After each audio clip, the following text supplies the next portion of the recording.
On the evening of March 27th, 2024, a brutal triple murder took place in the parking lot of the Detroit Inn Motel, becoming one of the most violent crimes in the history of the area.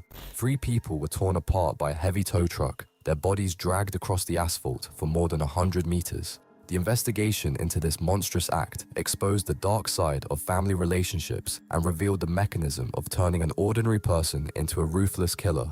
Jerome Williams, a 42-year-old plumber, stopped at the Detroit Inn Motel for one night on March 27th, returning from work in the suburbs. According to his statement to Officer Michael Thompson of the Detroit Police Department's 13th Precinct, he went to bed at around 11 p.m. in room 203, located on the second floor of the building overlooking the parking lot. Williams reported that he was awakened by the loud roar of a diesel engine running at high speed for about 5 minutes. He said the sound was so intense that it caused him to go to the window and look through the blinds at the lighted parking lot below. Williams's testimony contained a detailed description of what he observed around midnight. The man claimed to have seen a large white tow truck moving around the parking lot in an unusual manner, making sharp turns and stops. Williams stated that he heard shouting and some kind of blows, but due to the distance and the noise of the running engine, he could not make out individual words or understand what exactly was happening below. He noted that the parking lot was poorly lit, as 2 of the 4 lights were not working, which made it difficult to clearly observe what was happening. According to the official report compiled by patrol officers Thompson and Andrea Harris, they received a call at 12:17 a.m. on March 28th. The dispatcher relayed information about a possible traffic accident in the parking lot of the motel at 4237 8th Mile. Williams informed the motel manager about strange noises and suspicious activity, after which the manager called the police without going out to the parking lot to personally check the situation. Arriving at the scene at 12:24 a.m., patrol officers discovered a scene that, according to Officer Thompson, surpassed in brutality anything he had seen in his 13 years of police service. Most of the parking lot was covered in blood, which had formed several large puddles and many long streaks stretching from the center of the paved area to its perimeter. An initial inspection of the area revealed 3 groups of human remains scattered over an area of approximately 80 square meters. Officer Harris noted in her report that the extent of the damage to the bodies was so significant that it was difficult to even estimate the number of victims in the first few minutes of the inspection. The remains were torn and fragmented, with pieces of clothing and shoes scattered throughout the parking lot, some fragments found up to 50 meters from the main area where the biological material was concentrated. Harris noted the presence of multiple drag marks on the asphalt, which formed a distinctive pattern of parallel bloody streaks leading in different directions. An examination of the scene revealed deep ruts in the asphalt pavement, which, according to preliminary estimates by patrol officers, could have been left by heavy equipment. The length of these ruts varied from 10 to 30 meters. They were located chaotically throughout the parking lot and often intersected with each other. Some of the ruts contained traces of biological material, indicating that the bodies had been dragged after the initial injuries had been inflicted. Motel manager Carlos Mendez, who was 54 years old at the time of the incident, was in his office when he heard a noise in the parking lot. According to his statement, recorded by Officer Thompson, he initially thought that one of the guests was having car trouble and called a tow truck. Mendez said he did not go out to check on the situation himself because there had been a recent increase in street robberies in the area, and he preferred not to leave the building at night unless absolutely necessary. At 12:31 a.m., an emergency medical response team arrived at the scene, but paramedics Roger King and Lisa Jackson determined that all of the individuals found in the parking lot were dead. King stated in his report that the nature of the injuries ruled out the possibility of providing any medical assistance, as the victims had sustained injuries incompatible with life. Paramedics estimated the time of death to be between 11:30 p.m. and midnight on March 27th. Detective Ryan Clark and his partner, Detective Sharon Davis, arrived at the scene at 12:57 a.m. after receiving notification of the triple homicide. Clark, who had 20 years of experience investigating serious crimes, later told the local press that the scene in the motel parking lot was one of the most shocking he had ever seen in his career. Detective Davis immediately ordered the entire motel grounds and the adjacent street to be cordoned off to prevent contamination of the crime scene by outsiders. An initial examination by detectives revealed a large number of glass shards scattered across the parking lot, as well as metal fragments of unknown origin. Davis found several cell phones in varying degrees of damage, one of which was so badly crushed that it would be difficult to extract information from it. Near one of the pools of blood, detectives found a woman's handbag, the contents of which were partially scattered on the asphalt. The forensic team, led by expert Daniel Welsh, arrived at the scene at 1:23 a.m. and immediately began photographing and collecting physical evidence. Welsh ordered powerful additional lighting to be installed for a detailed examination of the entire parking lot, as the standard street lighting was insufficient for quality work. The process of documenting the crime scene continued until 6 a.m. on March 28th. Preliminary identification of the victims proved extremely difficult due to the nature of their injuries. Forensic expert Welsh noted that the bodies were so badly deformed that it was impossible to determine even the gender of the victims without additional examination. The only identifying features were fragments of clothing and personal belongings scattered across the parking lot at a considerable distance from the main clusters of biological remains. Detective Clark organized a survey of all the motel guests, who numbered 12 at the time of the incident, including Williams. Most of them stated that they were asleep and did not hear any suspicious noises, with the exception of 2 people who confirmed that they did hear heavy machinery operating around midnight. The guest in room 107, Marcellus Brown, reported hearing screams but decided it was a drunken quarrel between young people who often gathered in the parking lot in the evenings. An inspection of the area adjacent to the motel did not reveal the presence of heavy equipment or vehicles that could have been used to cause the damage found. Detective Davis ordered a check of all towing services in the area to determine whether any calls had been made to the Detroit Inn Motel on the evening of March 27th. An investigation was also launched into all auto repair shops and construction companies that had heavy equipment capable of causing this type of damage.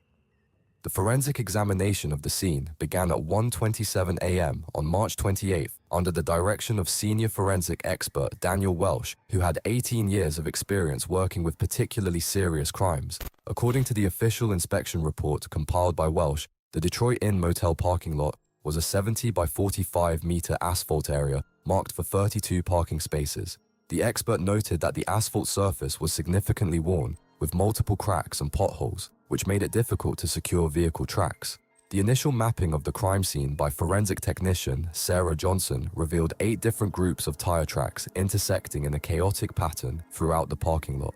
Johnson noted in her report that most of the tracks belonged to passenger cars and had a standard tread width of 190 to 220 millimeters. However, significantly wider tracks with deep tread relief, characteristic of heavy commercial vehicles, were found in the central part of the parking lot. Vehicle track expert Robert Cunningham, who arrived at the scene at 3 a.m., conducted a detailed analysis of the unusual tire prints. According to Cunningham's conclusion, the tracks belonged to a vehicle with dual rear wheels and front tires at least 275 millimeters wide. The tread pattern indicated the use of special tires for heavy equipment designed for urban conditions with increased stress on the road surface.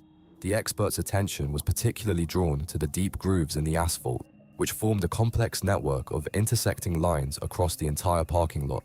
Cunningham determined that this damage was caused by a heavy metal object that was dragged across the surface under considerable pressure. The depth of the grooves varied from 5 to 15 millimeters, and their total length was more than 300 meters. The nature of the damage to the asphalt indicated that the dragging had occurred in various directions, with stops and changes in the trajectory of movement. Criminalist Welsh paid particular attention to the fact that many of the grooves contained biological material that was deeply embedded in the damaged asphalt. The samples were carefully removed for subsequent laboratory analysis, as their location could help in reconstructing the sequence of events of the crime. The expert noted that the depth of the imprints in the asphalt indicated the use of extremely high pressure, significantly exceeding human strength. Analysis of the bloodstains by hematology expert Patricia Wilson revealed the presence of blood from at least 3 different individuals. Wilson used a preliminary serological testing method to determine the blood type in various areas of the crime scene. The results showed the presence of blood types A, B, and AB, confirming the assumption that there were 3 victims of the crime. The expert noted that the amount of blood lost in each case was critical and indicated multiple injuries incompatible with life.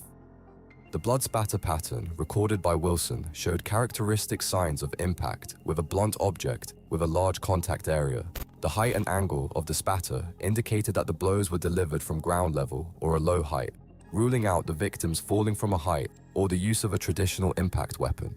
A distinctive feature of the blood pattern was the presence of multiple parallel streaks extending from 10 to 50 meters in various directions. The forensic examination of the remains was conducted by Wayne County Chief Medical Examiner Dr. Margaret Fields at the county hospital morgue. According to Fields' preliminary conclusion, made 8 hours after the examination began, all 3 victims died as a result of multiple injuries, including broken bones, ruptured internal organs, and massive bleeding. The nature of the injuries indicated the impact of a heavy object with a flat surface moving at high speed. Dr. Fields noted that the victims' bodies had sustained injuries in 2 stages: the initial impact that caused death and subsequent post-mortem impact that significantly exacerbated the nature of the injuries. The pathologist found fragments of asphalt, metal shavings, and rubber in the victims' wounds, indicating contact with the road surface and vehicle mechanisms. Particularly significant were the friction injuries, which covered large areas of the bodies and contained characteristic marks of dragging across an abrasive surface. The first victim, preliminarily identified as a woman between the ages of 30 and 40, suffered critical injuries to the chest and abdomen. According to Dr. Fields' conclusion, death was caused by a ruptured aorta and multiple rib fractures with lung damage. The second victim, a man of approximately the same age, died of traumatic brain injury with skull fractures. The third victim, also a man, suffered fatal injuries to the cervical spine with complete severing of the spinal cord. The identification of the victims began with an analysis of personal items found at the crime scene and in the immediate vicinity of the remains. Detective Davis compiled a detailed list of the items seized, which included fragments of clothing, jewelry, shoes, and the contents of pockets. Among the most important finds were driver's licenses, credit cards, and cell phones of varying degrees of damage, which made it possible to establish the preliminary identities of the victims. A woman's handbag, found by forensic investigator Johnson 15 meters from the main cluster of remains, contained documents in the name of Candace Michelle Parker, 33 years old, residing at 842 Claremont Street, Apartment 7. The purse also contained a Fresh Market employee ID card, several credit cards, and an iPhone 12, whose screen was broken but remained functional. An analysis of the last calls and messages on the phone revealed active correspondence with 2 men, saved in the contacts under the names D and K. The second victim's documents were found in the pocket of his jeans, which were significantly damaged but remained legible. The driver's license belonged to David Terrence Graham, 31, with an address at 3215 Grand River Avenue. In another pocket, they found a Southland Mall security guard pass and a set of keys to a 2019 Chevrolet Impala. Graham's car was found in a motel parking lot, with no visible damage and locked. The third victim was identified by the contents of a wallet found under one of the parked cars. The documents belonged to Kevin Lamont Wright, 35, who lived at 7490 Mack Avenue. The wallet contained a driver's license, a social security card, photographs of 2 school-age children, and a business card for KFC, where Wright apparently worked as a cook. His car, a 2017 Ford Fusion, was also in the motel parking lot with no visible damage. To confirm the identities of the victims, forensic geneticist Lorenzo Martinez conducted an emergency DNA analysis of biological samples collected from the crime scene. The samples were compared with samples obtained from the victims' personal belongings, including toothbrushes and combs, which were collected from their homes with the consent of their relatives. The results of the genetic analysis, obtained after 48 hours, confirmed the identification of all 3 victims and ruled out the possibility of error in determining their identities. An analysis of the damage to the victims' clothing, conducted by forensic expert Donna Clark, revealed characteristic traces of contact with ribbed metal surfaces. The expert found microparticles of steel and iron in the fabric fibers, as well as traces of machine oil and diesel fuel. Particular attention was drawn to damage from sharp metal edges, which formed characteristic cuts in the clothing, indicating contact with the cutting elements of heavy equipment. In her additional conclusion, Dr. Fields noted that the nature of the bone fractures in all three victims indicated the impact of an object weighing at least 10 tons, moving at a speed of 15 to 25 kilometers per hour.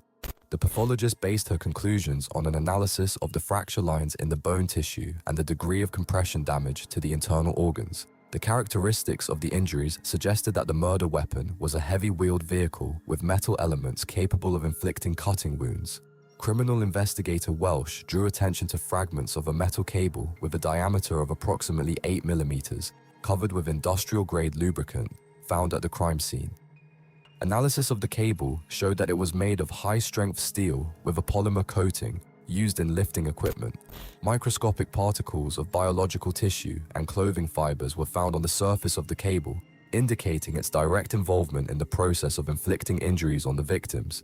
Ballistics and mechanical damage expert James Rodriguez conducted computer simulations of the trajectories of a heavy vehicle based on the traces found. The simulations showed that the perpetrator used a vehicle weighing between 12 and 15 tons, equipped with a winch with a metal cable. Rodriguez determined that the murder took place in several stages. The initial collision with the victims, followed by the bodies being hooked with a cable and dragged across the asphalt in various directions for a total distance of about 200 meters. Detectives Clark and Davis began a detailed investigation of the victims' identities on the morning of March 29th, starting with a visit to Candace Parker's workplace at the Fresh Market chain store on Gratiot Avenue. Store manager Rodney Houston, 44, described Parker as a conscientious and punctual employee who worked as a cashier on the evening shift from 3 p.m. to 11 p.m. According to Houston, Candace was never late for work and rarely took sick days, making her one of the most reliable employees in the 37-person team. Candace's co-workers presented detectives with a conflicting picture of her personality and behavior in recent months. Cashier Tamara Jackson, who worked the morning shift, told Detective Davis that since about the beginning of the year, Candace had started to look more well-groomed and often showed up at work wearing new clothes and jewelry. Jackson noted that the cashier's salary at their store was only $14 an hour, which made Parker's expensive items seem rather suspicious and sparked talk among employees about possible additional sources of income.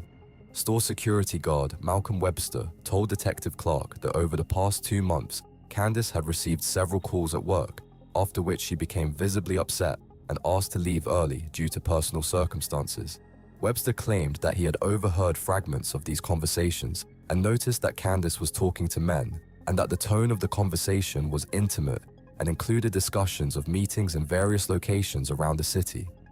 In his opinion, Parker was leading a double life and hiding her real plans for the evening from her husband. Human Resources Manager Gloria Simpson provided detectives with a copy of Candace Parker's personnel file, which showed that she had worked at the store for 4 years without any serious violations of work discipline. Simpson noted that on her employment application, Candace had indicated her marital status as married and listed her husband, Trevon Parker, as her emergency contact. However, in recent months, she had submitted a request to change her contact information, adding 2 additional phone numbers without specifying the names of the owners. Candace's neighbors on Claremont Street gave testimony that painted a very specific picture of her personal life.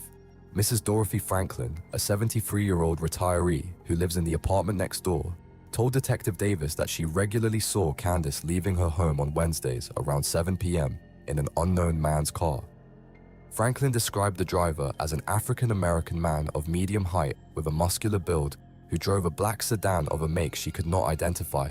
Detectives were particularly interested in the testimony of a neighbor from the floor above, Antoine Davis, who claimed to have repeatedly heard loud arguments between Candace and her husband Trevon in the evenings. According to Davis, the conflicts occurred about once a week and concerned Candace's spending, which Trevon considered unreasonable and suspicious. Davis also reported seeing unfamiliar men coming to the Parkers' apartment late at night when Trevon was not home, which puzzled the neighbors and gave rise to various rumors about the nature of these visits. An investigation into Dave and Graham's background revealed a much more complicated criminal history than initially assumed. According to police database records, Graham had a criminal record for aggravated assault committed 5 years earlier. Detective Clark studied the criminal case files and determined that Graham had been convicted of assaulting a strip club customer which resulted in the victim being hospitalized with a broken jaw and concussion. Graham served 2 years in a maximum security prison and was released on parole with a probation period. Robert Mitchell, head of security at Southland Mall, described Graham as a competent security guard who had performed his duties conscientiously for 18 months. Mitchell noted that Davon worked mainly night shifts and had proven himself to be a reliable employee, capable of dealing effectively with drunk patrons and petty offenders. However, the security chief acknowledged that there had been complaints from some female salespeople about Graham's inappropriate behavior, including persistent invitations to date and indecent comments. Cosmetic saleswoman Rashida Thompson told Detective Davis that Davon had made several explicit propositions to her and claimed to have connections with married women who provided him with extra income and entertainment. Thompson reported that Graham boasted about his romantic adventures with women from wealthy families and claimed that he received expensive gifts from them in exchange for intimate services. According to the saleswoman, Davon showed off gold jewelry and expensive watches that clearly did not match the security guard's income. Graham's neighbors in the apartment building on Grand River Avenue presented detectives with a picture of a man who led a fairly active social life with frequent guests and noisy parties. Leonard Williams, a resident of the neighboring apartment, reported that Davon regularly entertained women of various ages, many of whom arrived in expensive cars and were clearly older than himself. Williams speculated that Graham might have been providing escort services or had other sources of income besides his job as a security guard. An analysis of Graham's financial situation, conducted by Detective Clark in conjunction with a financial police specialist, revealed that his bank accounts contained amounts significantly exceeding his official income. Over the past 6 months, Davon's account had received irregular transfers from private individuals totaling approximately $8,000, the origin of which required further investigation. In addition, Graham had recently purchased a $22,000 Chevrolet Impala, taking out a loan with a down payment of $10,000 in cash. An examination of Kevin Wright's personality presented detectives with the image of a family man who, by all appearances, had become involved in a situation that was radically different from his normal lifestyle. Stephen Cortez, manager of the KFC restaurant on Mack Avenue, described Wright as a hard-working and responsible employee who had been a cook for 7 years and had never had any conflicts with management or colleagues. According to Cortez, Kevin always took extra shifts to increase his income, as he was supporting 2 children and an ex-wife who was unable to work due to health issues. Wright's colleagues at the restaurant unanimously described him as a quiet and reserved person who rarely participated in corporate events and preferred to return home to his children immediately after work. Assistant chef Derek Lewis told Detective Davis that about a month ago, Kevin began receiving mysterious phone calls at work, after which he became agitated and distracted. Lewis noted that Wright began asking to leave work early more often, citing family circumstances, which was unusual for him. Kevin's ex-wife, Letitia Wright, provided detectives with information that significantly added to the picture of the last weeks of the deceased's life. According to her, Kevin had recently become more withdrawn and often stayed late after work, explaining this with additional responsibilities at the restaurant. Letitia noticed that her ex-husband had new things, including an expensive shirt and watch, which he explained were a bonus from his bosses. She also said that Kevin had been visiting his children less often and had cancelled several planned meetings, citing urgent business. Carlos Mendez, the manager of the Detroit Inn Motel, provided detectives with crucial information about the 3 victims' regular visits to the establishment. According to his testimony, recorded by Detective Clark, a woman, later identified as Candace Parker, began renting room 208 every Wednesday about 3 months ago. Mendez noted that Candace always arrived around 8 p.m., accompanied by 2 African-American men, and left the motel around midnight. Mendez described in detail the behavior of the trio during their visits to the motel.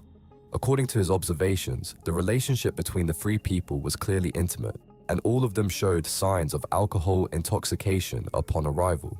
The manager noted that the group always paid for the room in cash and never left any documents for registration, which violated the established rules, but Mendez did not interfere because of the regularity of payments and the absence of complaints from other guests about noise or disturbances. The administrator was particularly struck by the fact that one of the men, matching the description of Davon Graham, always carried a large amount of cash and wore expensive jewelry. Mendez suspected that this man might be involved in illegal activities, as his appearance and behavior did not match that of a typical worker. The manager also noticed that the cars the group arrived in changed from week to week, which made him suspicious about the nature of their relationship and sources of funding. Consuelo Garcia, a motel maid who cleaned room 208 on Thursdays, told Detective Davis about the things she found in the room after the trio's visits.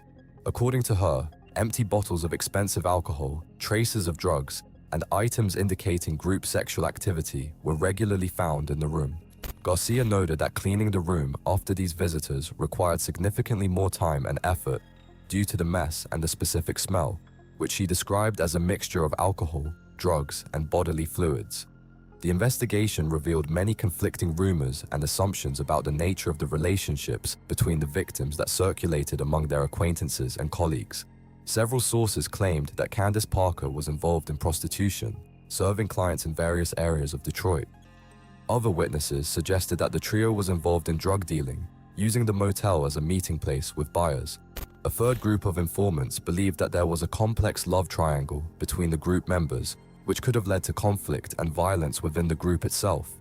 Candace's co-worker, Derek Brown, told detectives a completely different version of events, claiming that Parker was a victim of coercion by two men who forced her to participate in illegal activities against her will. According to Brown, Candace had appeared frightened and depressed in recent weeks, which could indicate psychological pressure or physical threats. Brown speculated that the woman had tried to end her relationship with the men, but was unable to do so because of their possible criminal connections. Beauty salon employee Michelle Robinson, who knew Candace from her previous job, expressed the opinion that Parker used men to get money and gifts without having any real feelings for them. According to Robinson, Candace always knew how to manipulate men and get what she wanted from them by using her attractiveness and charm. Robinson believed that relations within the group could have become strained due to financial disagreements or jealousy among the participants. An analysis of the victims' phone calls by police technicians revealed intense correspondence between all three members of the group over the past 3 months. The messages contained veiled references to financial transactions and plans for joint trips to the suburbs of Detroit. Particularly frequent were exchanges about meeting times and locations, as well as discussions about expensive purchases and entertainment. Detective Davis noticed a series of photos on Candace Parker's phone that showed the trio at various expensive restaurants and entertainment venues in Detroit. The quality of the clothing and jewelry worn by the subjects in the photos significantly exceeded their official incomes, confirming suspicions of additional sources of funding.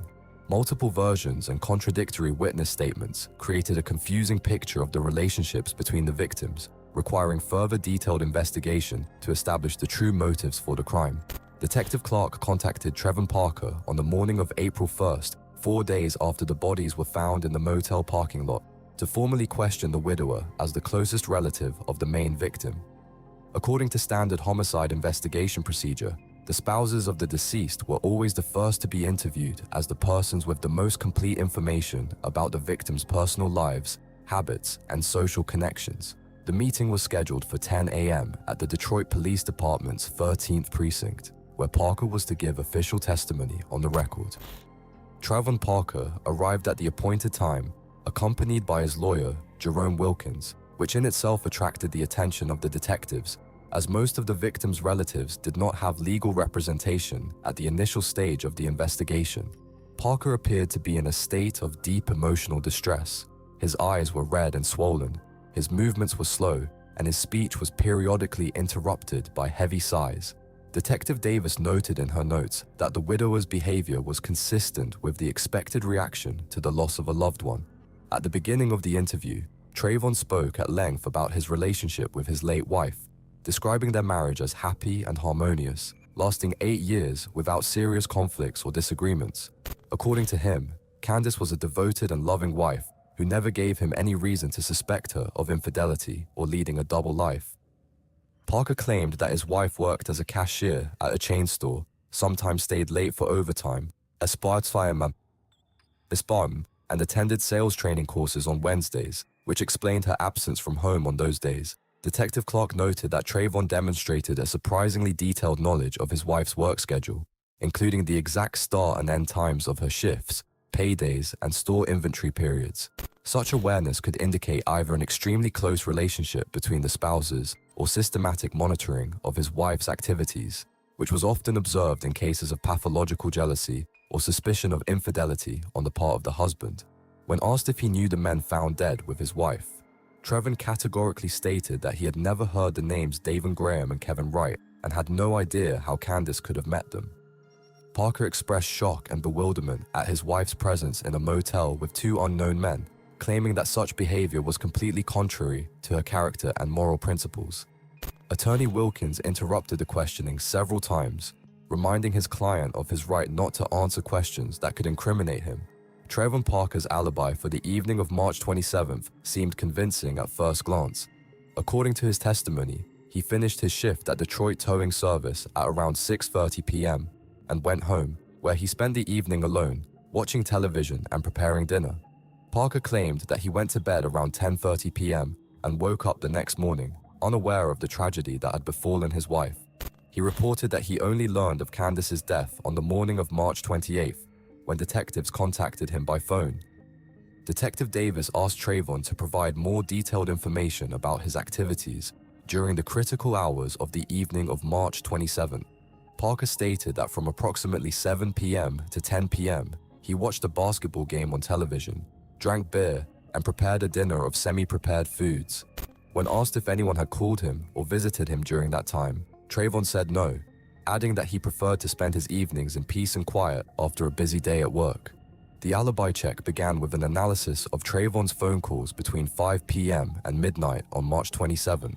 Police technicians determined that Parker's cell phone was indeed in the vicinity of his residence on Claremont Street until 9 p.m., which corroborated his statement that he was at home. However, cell tower data showed that at approximately 9:15 p.m., the phone began moving westward, contradicting the owner's claim that he had remained at home all evening. Detroit Towing Service dispatcher Charlotte Williams provided detectives with copies of all calls received on March 27th.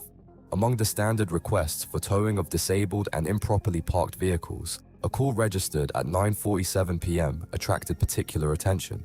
According to Williams's record, an unknown man reported the need to tow a blue Honda Civic from the Detroit Inn Motel parking lot, stating that the car was obstructing service vehicles. What was unusual about this call was that the caller refused to give his name and contact details, claiming that he was a motel employee acting on behalf of the management.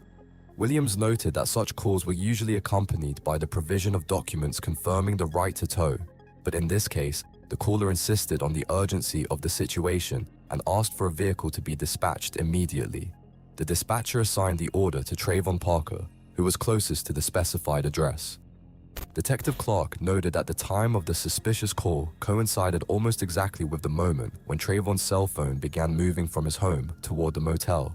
This coincidence could indicate that Parker himself initiated the call to the evacuation service, to initiate service, using it as a pretext to legally appear on the motel grounds at a critical time. This scheme allowed him to create the appearance of accidentally discovering his wife's infidelity and provide an alibi in case of an investigation. The radio communications between the dispatcher and Trayvon on the night of the crime also contained suspicious elements. According to the records, Parker confirmed receipt of the order at 9:52 p.m. and reported arrival at the scene at 10:18 p.m. However, after that, communication with him was interrupted for an unusually long period. The next radio exchange took place only at 11:41 p.m., when Trayvon reported that he had completed his work and returned to base. The 1 hour and 23-minute gap between arrival at the location and completion of the evacuation significantly exceeded the standard time required to load a passenger car onto a tow truck platform. Typically, such an operation took between 15 and 30 minutes, including paperwork and securing the vehicle. Such a long stay at the motel required an explanation, which Trayvon did not provide during questioning. Detective Davis contacted Carlos Mendez, the manager of the Detroit Inn Motel, to clarify the circumstances surrounding the call to the tow truck service. Mendez categorically stated that the motel management did not contact the tow truck service on March 27th and did not give permission to remove any vehicle from the parking lot. According to him, all vehicles parked on the premises at the specified time belonged to registered guests and did not obstruct traffic.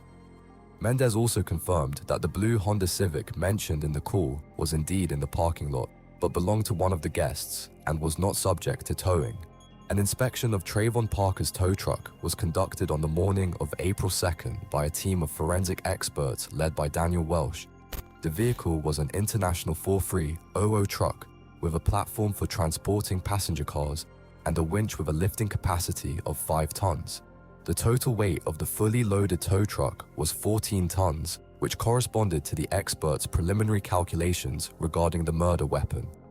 An external inspection of the vehicle revealed multiple fresh damage to the front and rear bumpers, which did not correspond to the nature of damage usually caused by the normal operation of a tow truck. Expert Welsh found deep scratches and dents on the metal surfaces, as well as traces of biological material embedded in the metal structure under high pressure. The damage to the radiator grille, which contained fragments of tissue and hair, looked particularly suspicious. A detailed examination of the winch and the 8mm steel cable revealed extensive contamination of biological origin. Forensic scientist Sarah Johnson found microscopic particles of skin, hair of various colors, and fragments of clothing tightly embedded in the metal structure on the surface of the cable. Analysis showed that the cable had been used to drag heavy objects across an abrasive surface, causing biological material to accumulate in the grooves between the coils of the steel cable. The examination revealed 3 different types of hair on the tow truck winch: long dark hair from a woman, short curly hair from an African American man, and hair from another man with traces of a chemical perm. Preliminary analysis showed that the characteristics of the hair found matched samples taken from the crime scene and belonging to the 3 victims. In addition, particles of asphalt and rubber similar to the road surface of the Detroit Inn Motel parking lot were found on the cable. An inspection of the tow truck's cab revealed attempts to clean the interior of possible traces of the crime. Detective Clark noted a strong smell of chlorine-based cleaning products in the cabin, as well as wet spots on the seat upholstery, indicating recent intensive cleaning. Forensic expert Welsh used ultraviolet lighting to detect traces of biological fluids that may have remained after surface cleaning. The use of special equipment revealed microscopic bloodstains on the steering wheel, gear lever, and cabin door handles. Despite attempts to clean the vehicle, it was impossible to completely remove the biological traces due to the porous structure of some of the interior trim materials. Blood samples were taken for subsequent genetic analysis and comparison with the DNA of the crime victims. In the trunk of the tow truck, detectives found a set of Trayvon's work clothes which had been thoroughly washed but contained microscopic traces of blood around the seams and pockets. Expert Johnson noted that the clothes had been washed with bleach, which could indicate an attempt to destroy evidence. A pair of work boots with soles containing asphalt particles similar to the motel parking lot pavement were also found in the cab. The technical condition of the tow truck indicated that it had recently been used intensively in an abnormal manner. Detroit towing service mechanic Ronald Cooper told detectives that after his shift on March 27th, Trayvon independently performed unscheduled maintenance on the vehicle, including an oil change, brake system check, and platform cleaning. Cooper noted that such initiative was uncharacteristic of Parker, who usually referred technical issues to staff mechanics. Analysis of the tow truck's odometer showed that on the night of March 27th, the vehicle traveled an additional 37 kilometers beyond the standard route from the base to the motel and back. This additional mileage could be explained by multiple trips around the motel parking lot, or trips to other locations not related to the official assignment. Detectives requested surveillance camera footage from gas stations and intersections along the tow truck's possible routes. A comparison of all the evidence gathered painted a convincing picture of Trayvon Parker's involvement in the murder of 3 people in the motel parking lot. The false tow truck call, the discrepancy between his testimony and cell phone data, the biological traces on the work vehicle, and the attempts to destroy evidence all pointed to premeditation and execution of the crime. Detectives had sufficient grounds to investigate Parker's activities more intensively and prepare for his reinterrogation with the evidence they had found. The search for CCTV footage in the area around the Detroit Inn Motel began on April 3rd under the direction of Detective Davis, who systematically surveyed all establishments within a 5-block radius of the crime scene. Most of the businesses in this area of 8th Mile were small shops, snack bars, and auto repair shops, many of which did not have modern video surveillance systems or only kept recordings for a few days. However, The owners of the Shell gas station at the intersection of 8th Mile and Conant Avenue agreed to provide archival footage from March 26th to 28th. Marcus Jackson, a technician at the gas station, showed detectives a video surveillance system consisting of 8 high-resolution cameras that recorded traffic on adjacent roads and the station's premises. A special feature of this system was that the cameras operated 24 hours a day and stored recordings for 14 days, which was significantly longer than the standard storage period for video footage at commercial establishments in the area. Jackson noted that camera number 5 was pointed toward 8th Mile in the direction of the motel and recorded all traffic passing through that section of the road. Analysis of the video recordings revealed a white tow truck with the words "Detroit Towing Service" passing the gas station at 10:14 p.m. on March 27. Police technician David Chen, who specializes in video processing, determined that the vehicle was traveling at a speed of approximately 40 kilometers per hour in the direction of the motel. The quality of the recording made it possible to distinguish the tow truck's license plate number, which matched the registration details of the vehicle assigned to Trayvon Parker. A second recording of the same tow truck was captured by camera number 3 at 11:51 p.m. when the vehicle was traveling in the opposite direction from the motel to the city center. Chen noted that there was an hour and 37 minutes between the two recordings, which was significantly longer than the time required for a standard vehicle tow. In addition, the expert noted changes in the vehicle's appearance. In the second recording, the tow truck looked dirtier, especially in the area of the front bumper and winch. Ahmed Hassan, the owner of the Quick Stop convenience store located 200 meters from the motel, provided recordings from the only outdoor camera that covered the parking lot in front of his establishment and part of the motel grounds. The quality of this recording was significantly poorer due to outdated equipment and insufficient lighting, but technical specialists were able to extract several important fragments. The recording showed the tow truck arriving at the motel at approximately 10:20 p.m. and actively moving around the parking lot for the next hour. An analysis of the tow truck's movements on the motel grounds, conducted by expert Chen, revealed a chaotic pattern of movement that did not correspond to standard vehicle towing procedures. The vehicle made sharp turns, stops, and reverses, creating a complex trajectory across the entire parking lot. Particularly suspicious were episodes when the tow truck stopped for several minutes at various points in the parking lot and then suddenly accelerated and changed direction. The key witness to the crime was Leroy Washington, a 70-year-old retiree who lived in a 3-story apartment building on Conant Avenue, whose windows overlooked the motel parking lot. Washington suffered from insomnia and often spent the night hours at the window watching what was happening on the street. According to his testimony given to Detective Clark on April 4th, he witnessed the entire murder process but did not initially understand the nature of the events taking place. According to Washington, at around 10:30 p.m. on March 27, he noticed a white tow truck in the motel parking lot, which he thought had arrived to perform routine vehicle towing. The witness noted that the tow truck driver, an African American of average height and work clothes, initially inspected the parked cars as if choosing a vehicle to tow. Washington did not attach any particular significance to this, as such situations occurred in the area quite regularly. The situation changed dramatically when 3 people came out of the motel room, a woman and 2 men who, according to Washington's observations, were intoxicated and talking loudly among themselves. The witness noted that the tow truck driver's behavior changed abruptly when this group appeared. He froze in place and then began to move quickly toward his vehicle. Washington sensed tension in the air, although he did not yet understand what was happening in the parking lot below. The tragic events unfolded with terrifying speed when the tow truck driver started the engine and drove the multi-ton vehicle directly at the group of people walking toward their cars. Washington described the first collision as deliberate and targeted. The tow truck was moving at high speed and hit all 3 people at once, throwing them a considerable distance. The witness noted that after the first impact, all the victims fell and showed no signs of life, but the tow truck driver did not stop there.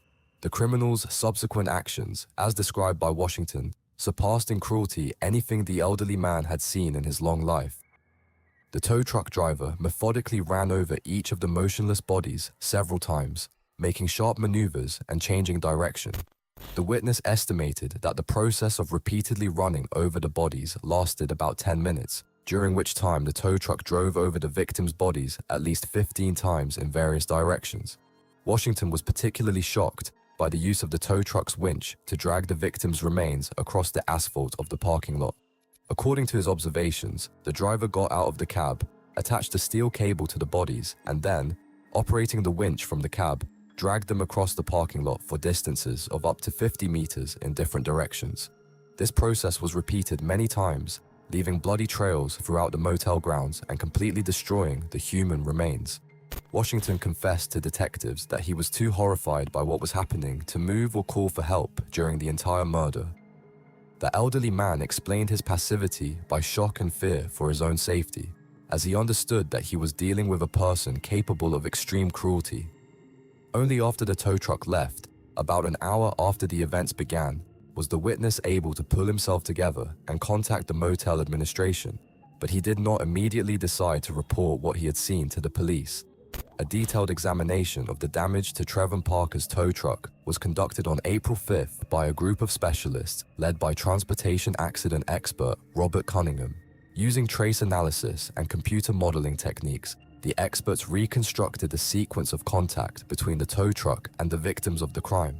The results of the investigation confirmed the testimony of witness Washington regarding the multiple nature of the impact on the bodies of the deceased.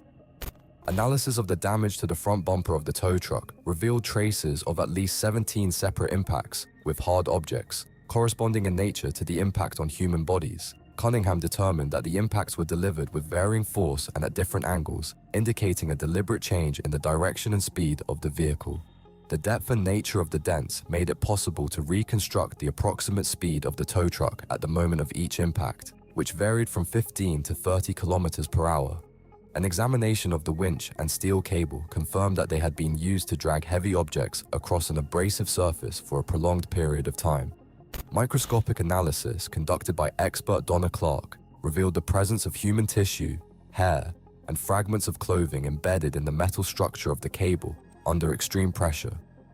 The nature of the damage to the cable indicated that it had been used to drag objects weighing a total of approximately 200 kilograms over a distance of at least 300 meters.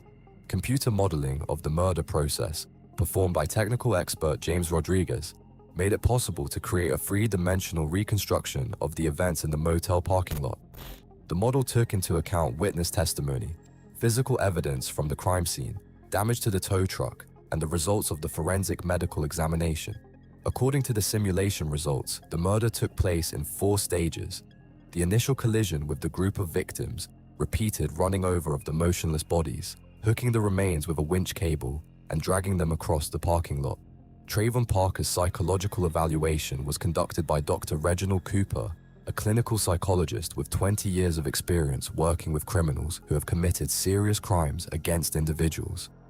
Cooper conducted a series of interviews with the suspect, his relatives, and colleagues to compile a psychological profile of a person capable of such a violent crime. The results of the assessment revealed a complex combination of psychological factors that could have led to an explosion of violence. According to Dr. Cooper's conclusion, Trevon showed signs of obsessive-compulsive personality disorder with elements of paranoid thinking, which manifested itself in excessive control over his wife's activities and constant suspicions of her infidelity. The psychologist noted that Parker had rigid thinking and low tolerance for stressful situations, which made him potentially dangerous if his worst fears about his wife's behavior were confirmed. Interviews with Trevon's co-workers revealed that in recent months he had been increasingly irritable and often expressed dissatisfaction with modern women, whom he accused of promiscuity and infidelity. Tow truck driver Ralph Mitchell told Dr. Cooper that Parker had repeatedly said that unfaithful wives should be physically punished and had expressed approval of cases of domestic violence reported in the news. Such statements indicated the formation of aggressive attitudes toward women who cheat on their husbands. An analysis of Trevon's family history revealed a traumatic childhood experience related to his mother's infidelity and the breakdown of his parents' marriage when he was 14. According to medical records provided by the family doctor, the teenager was deeply affected by his parents' divorce and blamed his mother for destroying the family because of her affair with another man. This experience, according to Dr. Cooper, shaped Trevon's deep distrust of women and his belief that infidelity was a betrayal deserving of extreme punishment. Dr. Cooper also noted that the nature of the crime indicated prolonged planning and deliberation of revenge, rather than a spontaneous outburst of emotion. The use of a work tool to commit the murder, the creation of a false alibi, and attempts to destroy evidence were evidence of a rational approach to planning the crime. The psychologist suggested that Trevon may have suspected his wife of infidelity for several weeks or months, gradually developing a plan for revenge and waiting for the right moment to carry it out.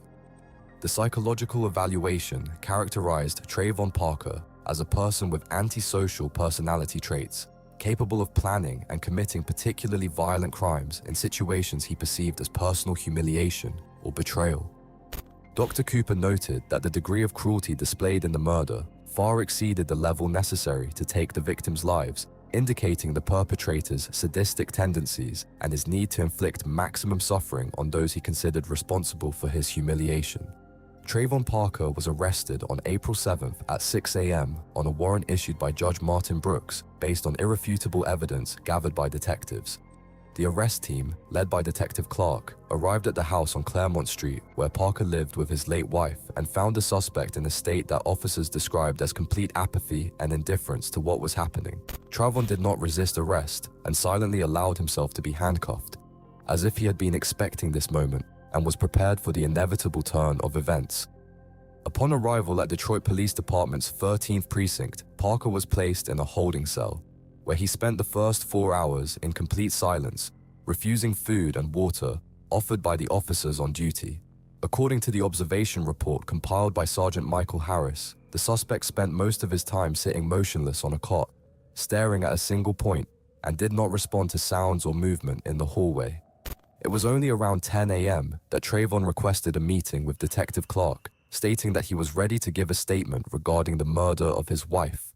The official interrogation began at 10:30 a.m. in the presence of attorney Jerome Wilkins, who insisted that all testimony be recorded on video to avoid subsequent allegations of coercion or violation of the suspect's rights.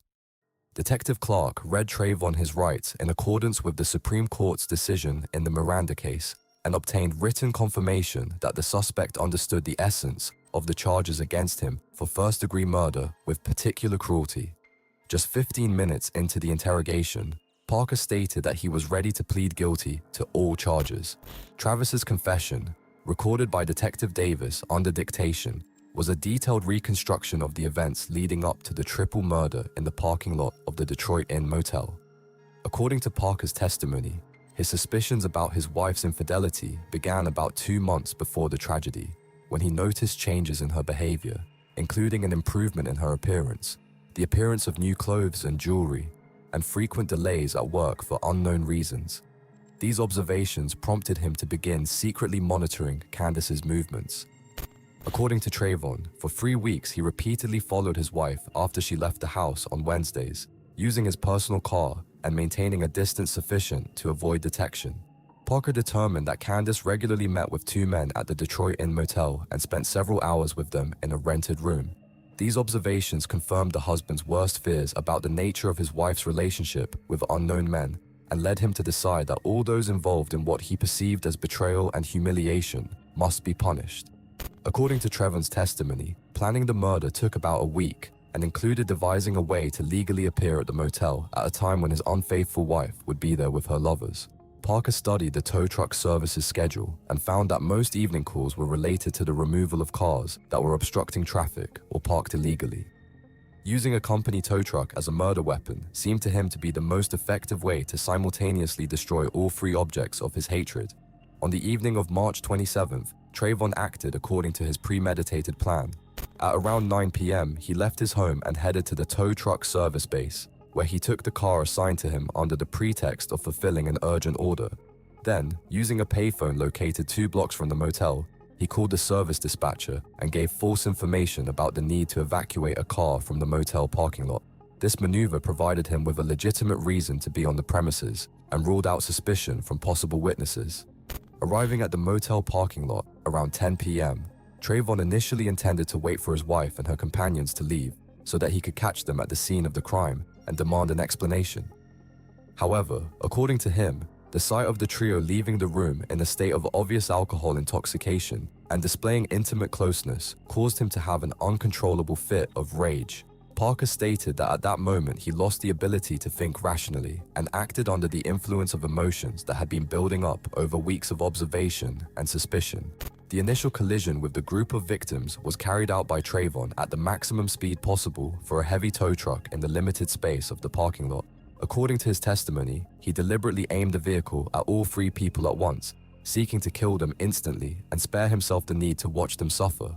However, after the first impact, Parker realized that the victims were dead, but his rage did not subside. On the contrary, it intensified at the sight of the results of his actions.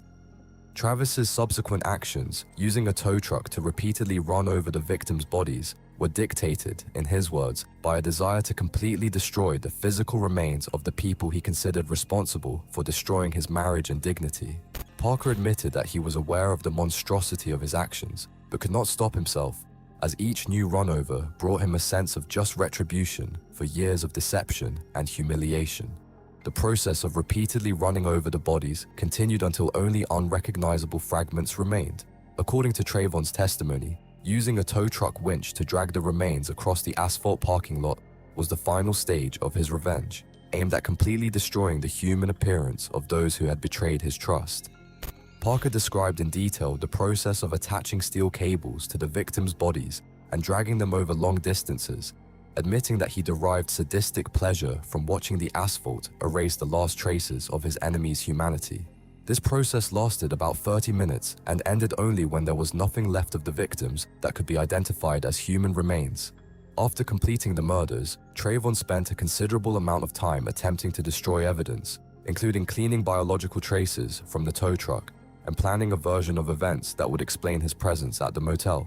Parker admitted that he understood the inevitability of an investigation, but hoped that thoroughly cleaning the work vehicle and creating a false alibi would help him avoid suspicion. He also counted on the extent of the destruction of the victims' bodies to make it difficult to identify them and determine the circumstances of their deaths. The trial of Trayvon Parker began on September 23rd in the Wayne County Courthouse, presided over by Judge Barbara Connor. The prosecution was represented by prosecutor David Stevens, who characterized the crime as one of the most brutal cases of jealousy-motivated murder in the modern history of Michigan.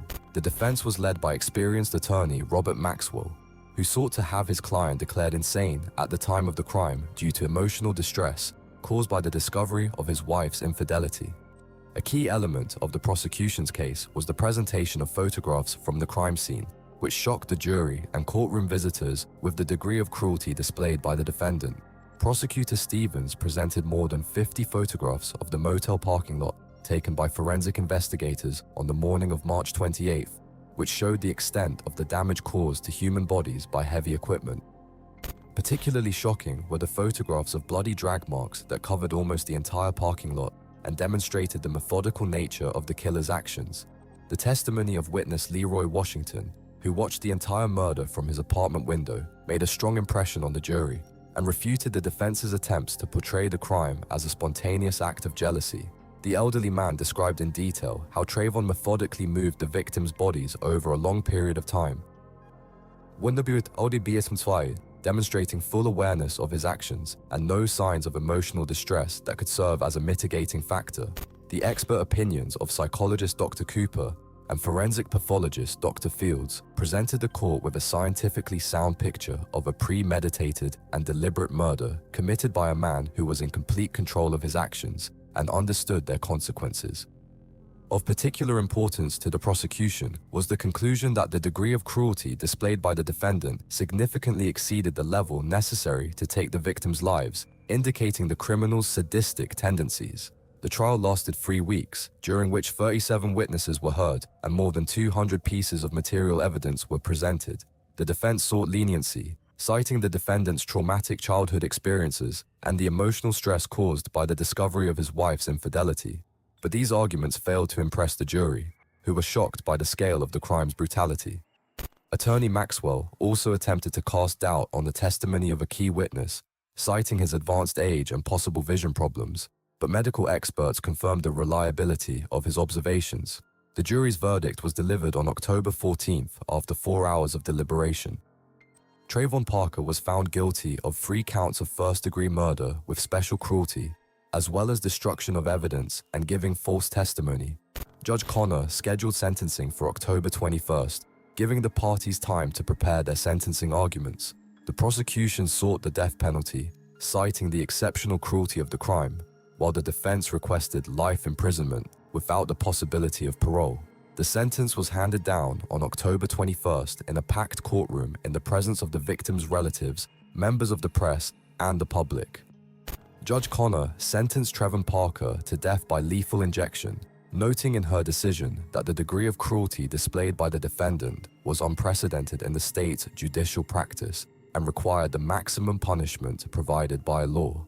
The judge particularly emphasized the premeditated nature of the crime and the complete lack of remorse on the part of the convicted man. The public reaction to the sentence was largely positive, although opponents of the death penalty expressed their disagreement with the court's decision. Local media characterized the case as an example of extreme domestic violence and the dangers of pathological jealousy. The victims' families expressed satisfaction with the sentence, noting that only the maximum punishment could match the scale of the damage caused to their loved ones. The Trayvon Parker case has been studied in academic circles as an example of extreme violence motivated by marital infidelity and the importance of timely detection of signs of pathological jealousy in family relationships.